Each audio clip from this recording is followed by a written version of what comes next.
So your 2000 through 2006 Chevy K1500 Suburban front wheel bearings need to be replaced. I'm Brian Esser from How to Automotive. I'm going to walk you through the steps of replacing that.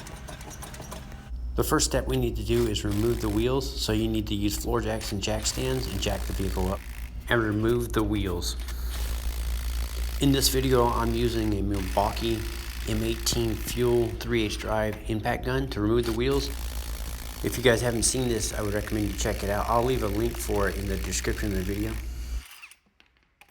Now that the wheel is removed, we're going to remove the caliper and caliper bracket as one assembly. You're going to need an 18mm socket. You can use a ratchet and a socket to remove it, but I like to use this little Milwaukee. It makes quick work of jobs like this, and also it's very small so it fits in there. So you're going to remove both top and bottom bolts. It's going to be the inner bracket bolts, not the caliper bolts. Once you get it unbolted, you're just going to pry the caliper off and flip it up and let it rest on top of the control arm like this, and then you can go ahead and remove the rotor. Next, we need to remove this cap to gain access to the axle nut. I use these pliers specially designed, but you can also use a punch and a hammer and chisel it off. On these, you just clamp them like this, and then you'll strike the end of it with a hammer. To get the axle nut off, you're going to need a 36mm socket. I'm using a 36mm, and I'm adapting it down to my 3/8 so it'll fit on my little Milwaukee here. And then you're going to go ahead and remove the axle nut. You're most likely going to have some type of impact gun to do this. You can do it by hand, but it can be difficult. Now that you got the nut off, you want to push the axle in. Your new bearing is going to come with the ABS sensor, so we need to follow it up and unplug it. So we're going to follow it all up to the inner fender well here, unplug the sensor, pull the little plastic tab out like this. Then you're going to work your way down, pull the next tab out like this.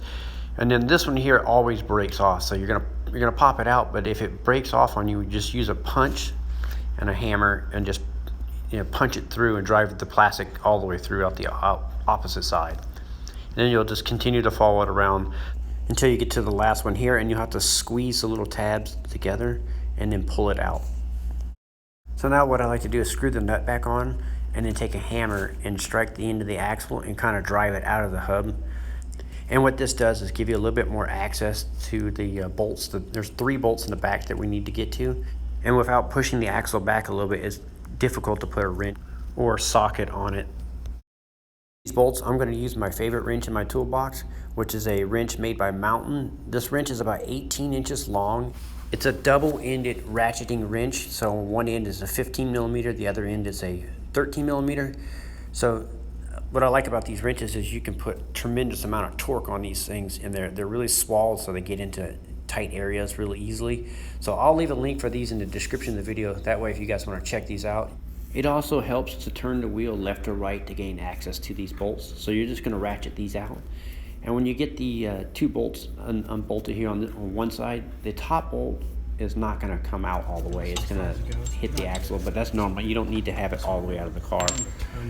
So now you just turn the wheel the opposite way, and that gives you access to get to the opposite side, and you go ahead and remove the 3rd bolt. There's only 3 bolts holding the wheel bearing onto the spindle.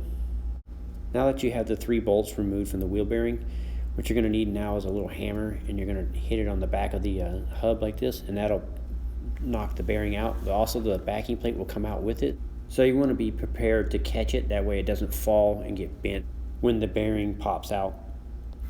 Now that you got the bearing out, you want to straighten the wheel out, that way everything's centered when it goes back together. And before we put it back together, what we want to do is take a little sandpaper and sand the inside of the spindle here. There's a lot of rust and stuff that builds up, and you want to get that nice and smooth. And you want to also make sure that the mating surface is clean. That way when you bolt it back up, it's nice and flush. Aid in everything going back together, I sprayed a little thin coat of PB Blaster multi-purpose penetrating oil onto the surface of the spindle. Okay, before we put the bearing back into the spindle here, we're going to put a little bit of blue thread locker on the threads of the bolt on the bearing, and this helps prevent the bolts from vibrating loose and coming back off.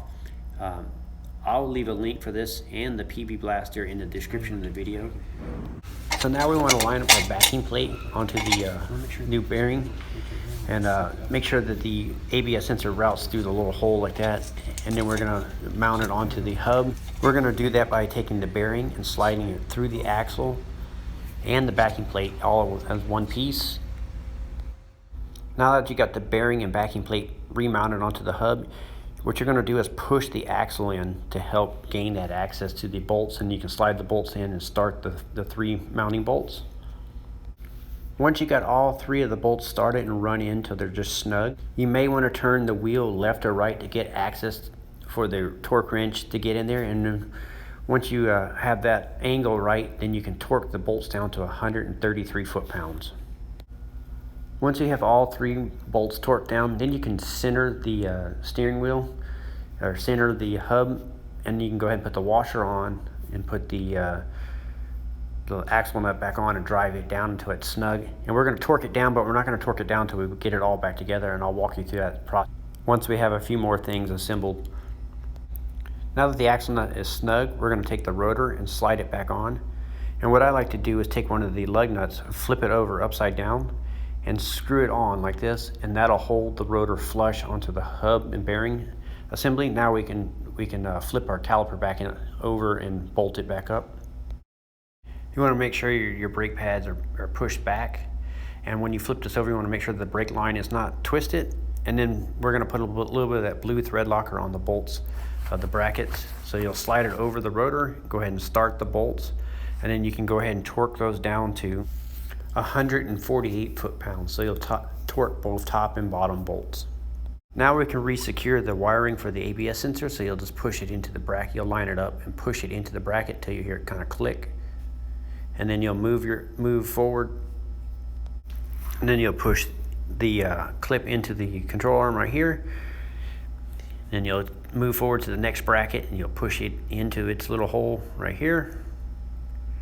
And then you're gonna feed the wire up in behind the skirt of the fender well here and plug it in and remount it. Then you can go ahead and remove your lug nuts that's holding the rotor on, and reinstall your wheel and torque the lug nuts down to 140 foot-pounds. Then you can lower the vehicle down and torque the axle nut to 175 foot-pounds, and then reinstall your cap. And I just tap the cap on with my little hammer like this.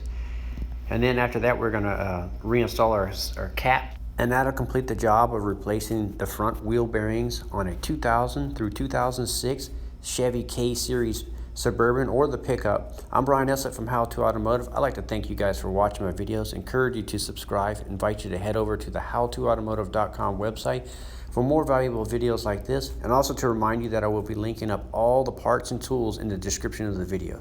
Thank you again for watching.